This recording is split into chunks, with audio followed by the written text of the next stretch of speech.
Penutupan Selat Hormuz mendorong perhatian ke jalur pelayaran lain termasuk Selat Malaka yang menjadi rute tersibuk perdagangan dunia. Lontaran Menteri Keuangan Purbaya Yudhisadewa mendapat respon negatif dari negara tetangga seperti Malaysia dan Singapura.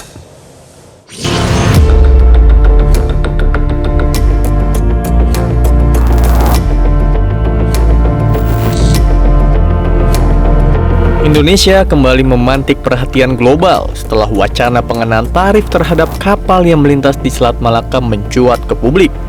Di tengah meningkatnya kesadaran akan posisi strategis Indonesia dalam jalur perdagangan dunia, muncul dorongan untuk memonetisasi keunggulan geografis tersebut.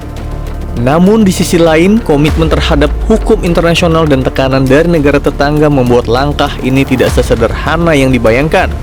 Indonesia kini harus memilih menjadi pemain aktif yang mengambil keuntungan atau tetap sebagai penjaga stabilitas jalur global. Indonesia ini bukan negara pinggiran. Kita ada di jalur strategis perdagangan dan energi dunia.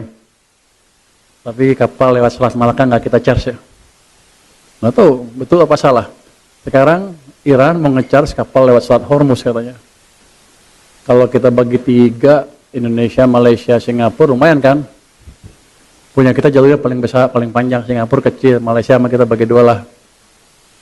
Kalau bisa seperti itu, tapi kan nggak begitu. Selat Malaka membentang sepanjang 900 km, menghubungkan Asia Timur dengan Timur Tengah dan Eropa, dan dilalui sekitar 22% perdagangan maritim global. Jalur ini menjadi koridor utama pengiriman minyak dan gas ke negara konsumen besar seperti China, Jepang, dan Korea Selatan. Wacana Menteri Keuangan Purbaya menarik tarif untuk kapal internasional yang melintas di Selat Malaka mendapat protes keras dari Malaysia.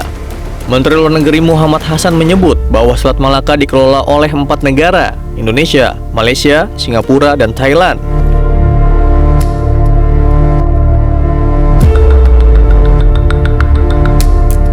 Sementara itu, Singapura merespon terkait wacana pengenaan tarif Selat Malaka. Menteri Luar Negeri Singapura, Vivian Balakrishna menegaskan pentingnya menjaga kebebasan navigasi. Merespon soal wacana memungut tarif dari jalur pelayaran Selat Malaka, Menteri Luar Negeri Sugiono menjelaskan bahwa Selat Malaka merupakan jalur pelayaran yang bebas dan netral. Kebebasan navigasi di sana merupakan komitmen banyak negara karena sesuai dengan hak lintas damai pasal 17 UNCLOS 1982 yang saling menguntungkan. Indonesia jadi pada posisi di mana tentu saja sebagai negara kepulauan kita adalah negara yang harus menghormati hukum internasional UNCLOS, di mana dalam sejarahnya terjadi dan juga UNCLOS ini yang mana ada satu semacam ini membuat bahwa kita dianggap sebagai negara kepulauan sepanjang negara kepulauan itu tidak kemudian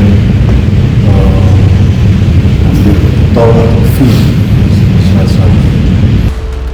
Polemik pengenaan tarif di Selat Malaka telah menemui titik terang. Pemerintah Indonesia secara resmi menyatakan tidak akan memberlakukan pungutan terhadap kapal-kapal yang melintas di jalur vital tersebut. Dengan demikian, Selat Malaka tetap menjadi jalur perdagangan bebas biaya yang mendukung stabilitas ekonomi kawasan dan dunia. Jelajahi cara baru mendapatkan informasi. Download Metro TV Extend sekarang.